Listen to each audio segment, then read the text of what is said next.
Hi guys. Okay, so we're back to Children of. So this is part 2 from the Children of Blood and Bone series. What is this trilogy called? I need to find out the name. If I find it, I'll write it here. If I don't find it, well, I don't know. Anyway, so the Children of Blood and Bone series. The second one is called the Children of Virtue and Vengeance. So, and of course, I'm also curious about why they were named like that. Anyway, so spoilers ahead. This is another one I've also talked about. I'm going to put the original one I put here without spoilers. This one is with the spoilers. Okay, so book 2 is okay. So now magic has come. Everybody has now. All magi in Orisha now have magic, right? However, you know how for every solution, a fresh set of problems shows up. As in part 1, these 3 people were so single focused in their voyage, what they were trying to do, that they did not consider the possibility of things going wrong, even if they got what they wanted. So it's like they got what they wanted. Zéli's dad dies in the process. At the end of part 1, book 1, Zéli's dad dies. Inan, we think Inan is dead. Like I told you, it's written by the. I'm sorry, you're looking at it from 3 people's. The story is written from 3 people's point of view. Okay, that is Inan, Zéli, and Amari. Amari and Inan are siblings. Amari and Zéli has become besties after she rescued her from the market in Lagos. So, you think that okay, now that we've solved this problem, everything will be better. But alas, the entire Orisha goes down in chaos. When I say chaos, intense chaos. Like it is crazy, right? Because what then happens is that, okay, first of all, the magic is back. So the original Magi have their magic. That one is the important. That's number 1. Number 2 now is that there are now some people that are called Titans or Titans. I don't know how to pronounce it, but it's written Titans, right? So I'll go with Titans. These Titans are people who did not have any magic before, but somehow they've been able to figure out, like, when the magic came back, somehow they got it. And that's where Amari comes in. Amari somehow has magic, even though she wasn't a magi. So, the world in quotes is split into 3. There are people who don't have magic at all. There are people that are now Titans or Titans. They are the original magi. So, even though magic is back, and magi are, first of all, what happened was that the magi decided that, okay, so now that we've got our magic, let's show this to Pepe. After 11 years of showing us Pepe. They go there, so like the entire thing, see, when I say chaos doesn't always begin to describe what happened. So everything is just, the book starts, I think, about a month after the book 1 ends, right? So it's like everything, Zéli is depressed. Because now she felt like, okay, after solving this problem, everything will be okay. Everything is not okay, everything is worse. So she's thinking to herself that it's like I've gone and done something worse than I should have, okay? And at the particular point in book 1, something happened where she lost her magic. They pour, what are they called? There's a liquid that they call, I won't say cyanide, it's not cyanide, acetine or something. There's something that they pour into them. They inject the magi that will make them to not have power. So she was injected with it, and she thought she couldn't use magic again, but she actually could. So anyway, they said, okay, what can we do to solve this problem? She thinks that they think the royal family is dead, they think Inan is dead, they think their parents are dead. The father died in part 1, but they think the mother is also dead. That's how Mary goes back and says, okay, so I'm the queen, trust me, do you understand? As your queen, I will take care of everything. She comes there to do rally. Now, so she comes there to do rally. Her mom is now a Titan, and her own power is she does this thing where she can suck everybody's magic. She can suck magic from everybody around her and then use it and do something. Do you understand? So my point is that the chaos even gets worse. However, we find out that Mama Agba, who is in book 1, we thought had died, actually wasn't dead. There's a cave, or there's like a settlement, a community somewhere inside the mountain where the Magi used to live in before that 10 years ago when they decided to destroy magic, right? So they are all settled there. So Zayn, Zéli's brother. So Zayn, Amari, and Zéli go there. Amari is now trying to climb the social ladder amongst the Magi's because she's hated. She's the king. Her father destroyed the Magi's. She brought them intense pain. He brought them intense pain, so they don't even trust her. You know, and somehow Amari just thinks that, see, if I can just talk, because find out that their brother is alive.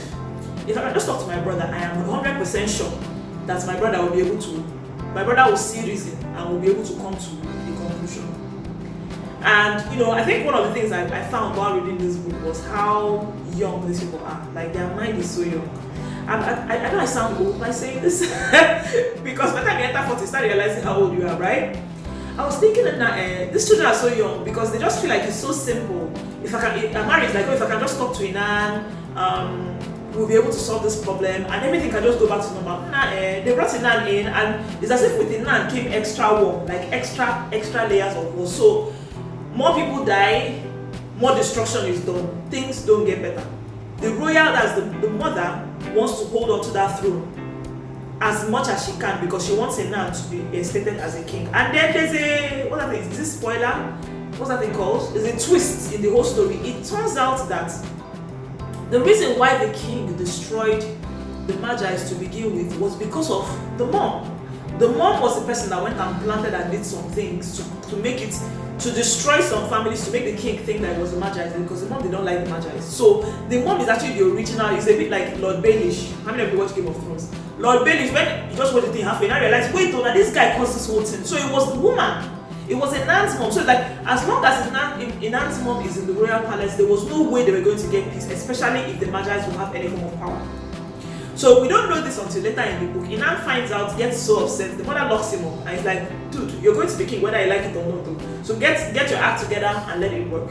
So Inan keeps thinking, oh, I can reason, don't worry, because he believes that he's a diplomatic king. He's trying to be better than his dad. Nah, it's not working. It's not working. So yeah, that's where we are. However, in all these fights, like in all this fight, right? Ibadan goes up in flame. Ilorin goes up in flame. Like a lot of places goes up in flame in this fight between the Magi's and the royal family that's the woman with her soldiers and the titans that she has with her. You know, the part where the good side, where the Magi's are, I'm putting them in quotes because it's really like this. The part where the Magi's are, they care about people. The real people don't care about people. They understand. They are willing to kill who needs to be killed to get what needs to be done, even if it's their own. They are doing everything they're about to hold on to power, so they will destroy anybody that gets in the way. Simple and short. So one of the things I think I found very interesting about Tomi Adeyemi is that I think she has studied wars. Either she has studied wars or she has a good in-depth study of history.